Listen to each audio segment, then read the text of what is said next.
and that is never a good thing, and I got Metroid to the face. Now, these Metroids only have one weakness, and you pretty much have to color code them like if they were the Power Troopers. So let's see if I can try to take these guys out without too much problem. As for also being better Metroids, these guys also have more. These guys have better aim, so watch out.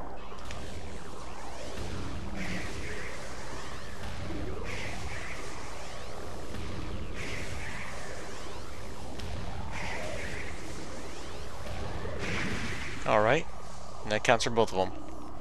Now, a lot of people do know that fission Metroids do spawn infinitely. So if you killed one fission Metroid, another one will spawn out of nowhere, and that isn't good. And it just came right behind me. But there is a way to actually get rid of these guys, and I'm going to show you guys how to do it. Make this guy miss first of all, and let's see what we can do here. Alright, shoot this door, turn around, look at this Metroid into the eye. These Metroids will not attack you unless you look at them, so... And get him on your face. Oh, he just blew up.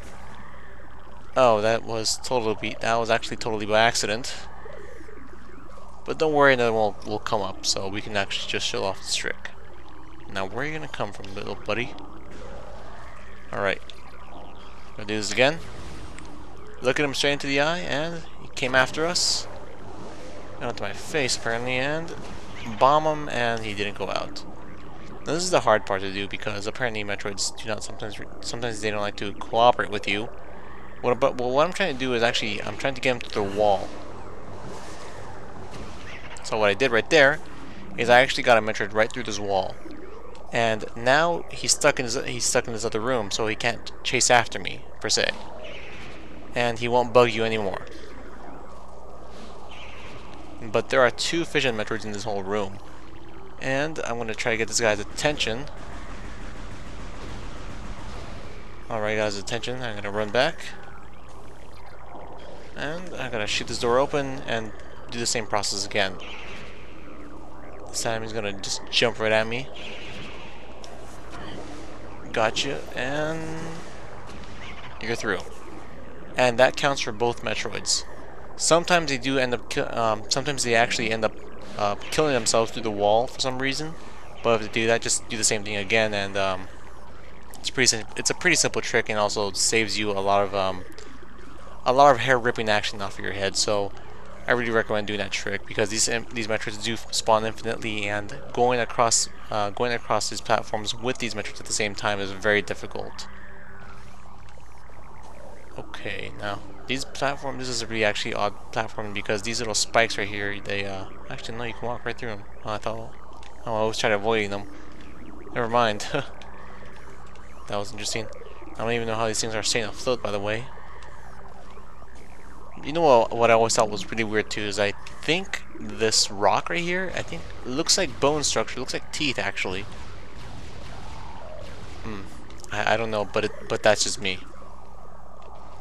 Now it appears that these little guys right here, I think these little guys could be baby Metroids, but I'm not too absolutely sure on that. I think there could be a scan saying that somewhere around here.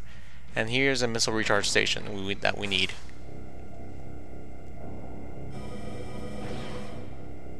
Now, you might be thinking, the fission Metroids that I put through the wall, they might respawn back once I go through this room. Actually, they don't. As a matter of fact, these fission Metroids will actually be stuck in these walls. So, if you do have the chance, I would really recommend you to actually get away from these walls as soon as possible because they will actually try to bump into you. And sometimes they will knock you off these ledges due to the Metroids actually clipping through the wall. And you can't really see them, but they're right there though. They're right there. That's where we have to jump right toward to.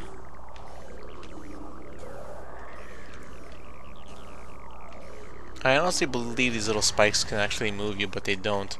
That's what always made this platforming bit really awkward for me. But no, now I've learned something new. And this is also a really awkward part of the game.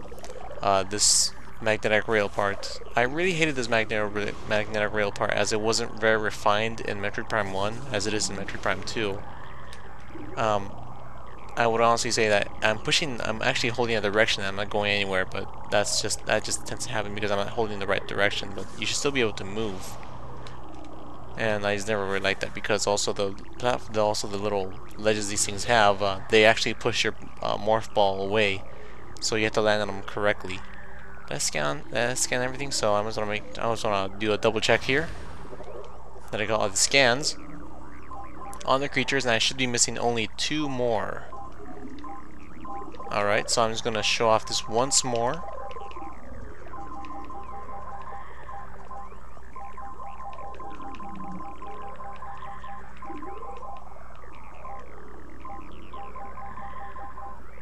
That's 1. Where's the second one? That's 2.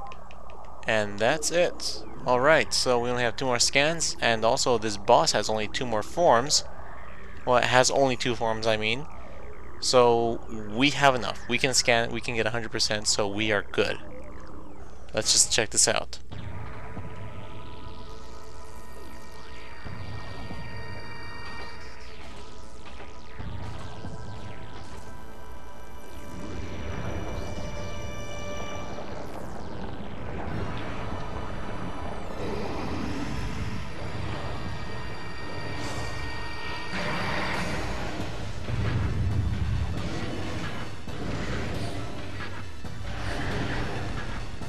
Alright, wait, oh god, okay, I guess that's it. Game's over. I won. Alright, see you guys later.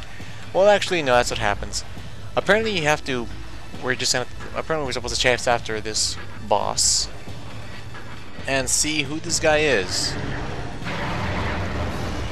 I introduce you guys to Metroid Prime Exo. This is Metroid Prime's first form.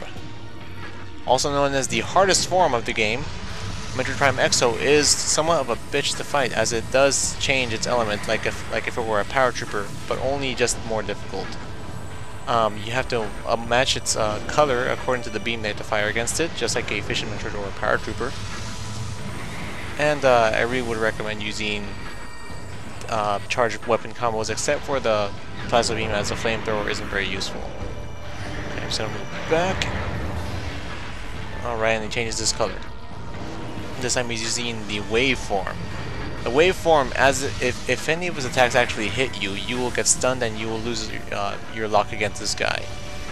This happens pretty often when dealing with this guy in hard mode, as he will have more chances to actually hit you with that beam he's shooting right now. So that's not very good. You can also use the wave buster against this guy, but that is a wave buster is really recommended if you lose lock against this guy. And right now, I hate what's going on right now. If you're noticing what's going on with this, with me, anyways, you probably can tell that some of the shots are actually ricocheting and hitting me in the face.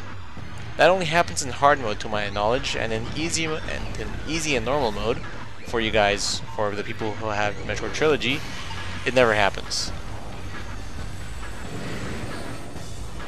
Now, the proper strategy of fighting this guy is, oh boy, he summed up these 2 bombs.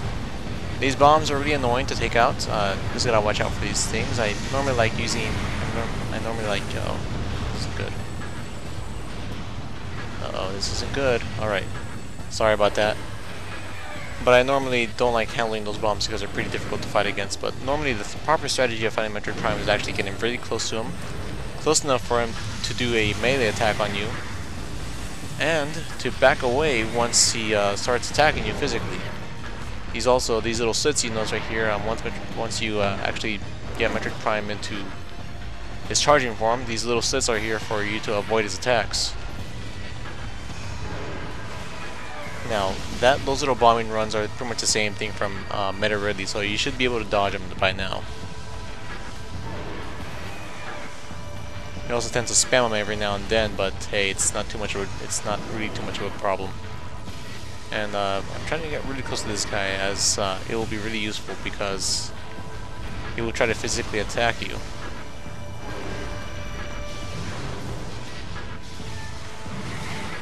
Now, I don't like the fact he's using his beam attack really often, but if you're really up close and personal to his face, you can actually just get him into a really well pattern, which will make this boss fight a lot easier. You may take some damage, but I really recommend this trick as he will start using most.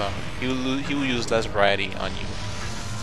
This is the option for you to use your ice spreader technique, as it did miss right now. That's not very good. Oh great, he's just missing this move. Alright, the ice spreader actually freezes this boss for about 4 seconds. Only 2 ice spreader shots are needed to make him change his form again. And look at that.